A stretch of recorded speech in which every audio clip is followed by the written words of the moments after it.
السلام عليكم ورحمة الله تعالى وبركاته متابعينا الكرام، مرحبا بكم مع هذه الوصفة الثانية ولا الوصفة خصوصا في فصل الشتاء كنحتاجوها في فصل ديال الشتاء.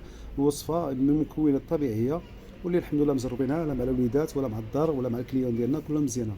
هاد المكونات ديالها كلها طبيعية كما كتشوفوا في هذا هو الزنجبيل طري. كناخذوا زنجبيل واحد المورسو قياس ديال 50 غرام من با، كنحكوها مزيان في الحكاكة. نضيفوا عليها واحد 10 الحبات ديال القرنفل ديال المسامير القرنفل عود نوار يعني. كنديروا معها معلقه ديال العسل، وكنضيفوا معها شويه ديال الليمون، شويه ديال الليمون كنعصروها عليها مزيان. وكنديروها في هادشي كنديروها في كاس، نخلطوها نديروا مع العسل، وكنفيضوا الحليب مزيان وكنخويو عليها.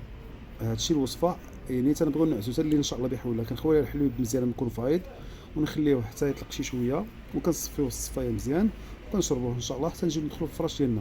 وصفه طبيعيه وفعاله، الكحه السعله نزلت ديال البرد راها مفيده بزاف ان شاء الله جربوها.